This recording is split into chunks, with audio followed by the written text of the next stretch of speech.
ओए, अरे जेवदत्त, देखो ये कितना खूबसूरत है ना। बिल्कुल, बहुत खूबसूरत है। हाँ, मैं सोच रही थी क्यों ना हम इसे खरीद लें और कमरे में ब्लू पेंट कर देंगे और पूरे कमरे में बहुत सारे स्टार्स बना देते हैं, या फिर हम अंडर वाटर थीम बना लेते हैं, मछलियाँ वगैरह। मैंने एक बार मूवी में देखा था, बहुत अच्छा लग रहा था। खूबसूरत है ना? हम ये लेंगे ना जेवदत्त? हाँ बिल्कुल, हम ये सब करेंगे जब वक्त आएगा। जेवदत्त, क्या आपको लगता है हमारा एक प्यारा सा बेबी होगा? हाँ बिल्कुल लगता है, क्यों नहीं।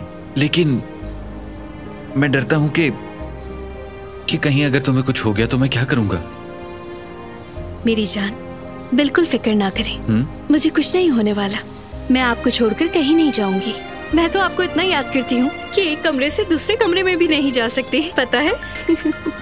एक मिनट, फोन देख लूं। डॉक्टर है, शायद रिपोर्ट्स आ गई होंगी। कॉल उठाओ और स्पीकर ऑन करो। डॉक्टर साहिबा। जेवरी साहिबा, आपके टेस्ट के रिजल्ट्स आ गए हैं।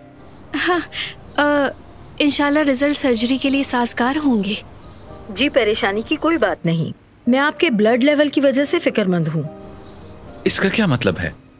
यानी जेवरी साहिबा को सर्जरी से पहले ब्लड लेवल बढ़ाना होगा, ये बहुत जरूरी है इनके लिए।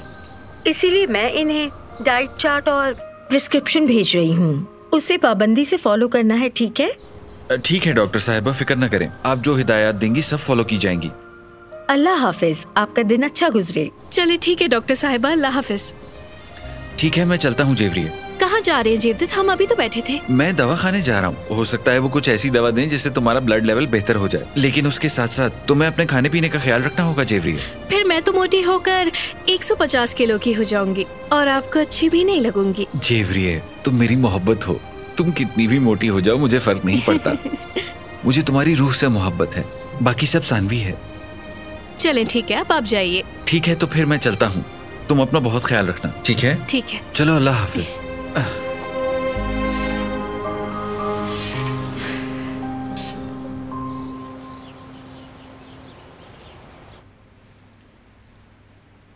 आप उसे ढील दे रही हैं दादी जान। उसे काबू में करने की जरूरत है आपको। बारान हमारे हाथों से निकल रहा है।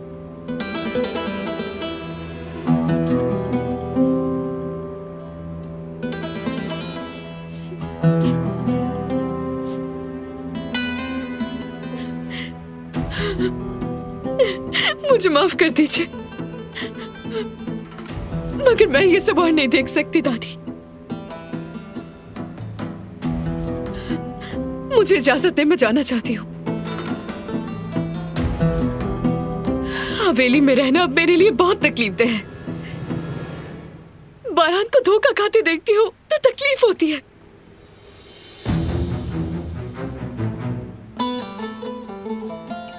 तुम कहीं नहीं जाओगी।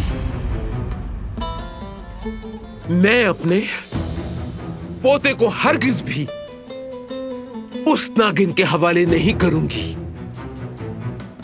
जंग तो अब शुरू हुई है, तुम फिक्र ना करो। वक्त हमें दुरुस्त साबित करेगा।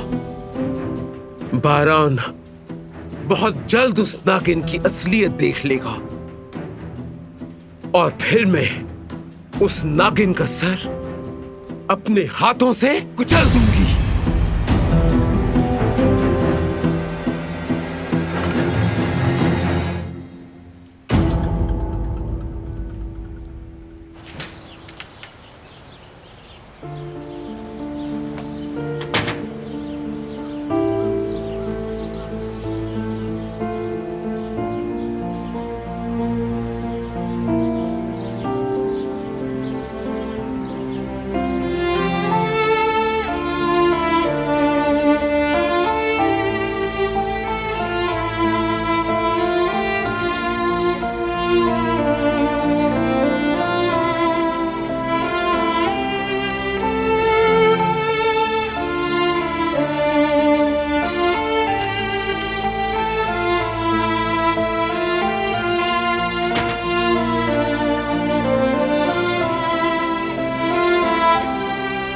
बारान, क्या तुम ठीक हो? ठीक हूं मैं वॉक के लिए जा रहा हूं, जल्दी आ जाऊंगा।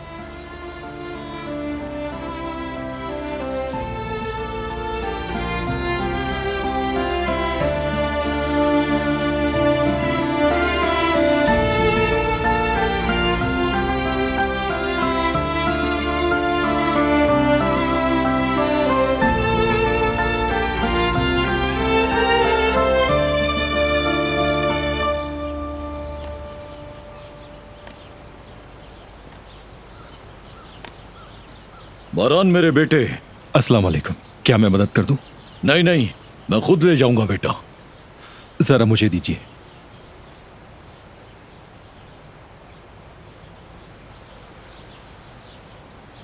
तुम परेशान लग रहे हो, बताओ मुझे क्या हुआ है?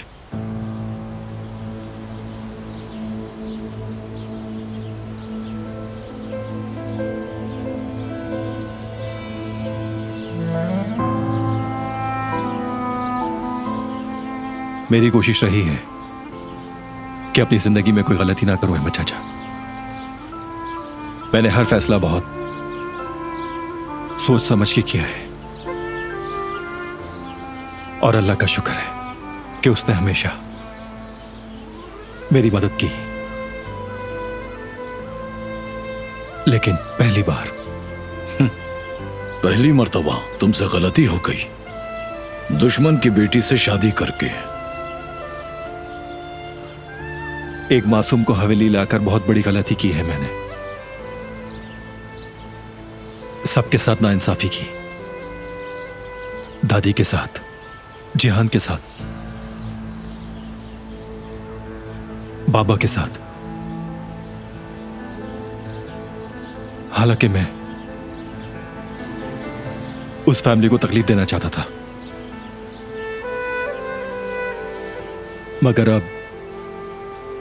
मगर अब खुद तकलीफ महसूस कर रहे हो।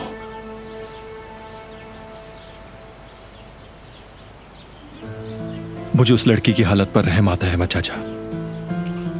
तुम अपने इस एहसास को मिटा नहीं सकते मेरे बच्चे।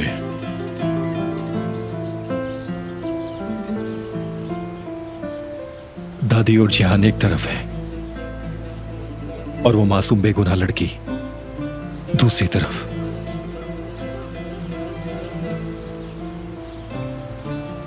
पहली बार ऐसा महसूस कर रहा हूं,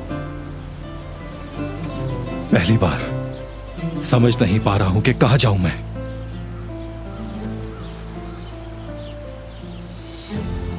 देखो बरान बेटा, तुम्हारी अम्मी और बाबा दोनों ही बहुत ही इंसाफ पसंद और सच्चे लोग थे।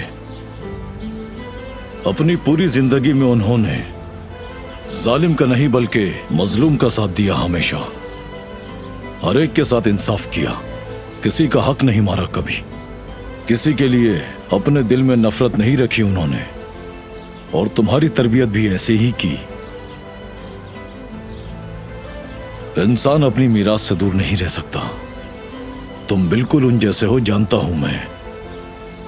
एक हदीस शरीफ में हमारे नबी पाक सल्लल्लाहु अलैहि वसल्लम ने फरमाया, किसी का दिल दुखाना काबे को तबाह करने से बदतर है। तुम कभी भी किसी का दिल ना तोड़ना बेटा, यही खासियत तुम्हें बारान बनाती है। यूनुस एमरे ने क्या खूब कहा है, जंग एक लफ्ज से शुरू होती है और अल्फाज से ही सर कलम होता है। इंसान के अल्फाज जहर भी हो सकते हैं या फिर शहद की तरह मीठे। अल्फाज की अहमियत तभी होती है जब वो सही वक्त पर बोले जाएं। वक्त गुजर जाने के बाद उनकी कोई अहमियत नहीं रहती बेटा। जो टूट गया वो टूट गया।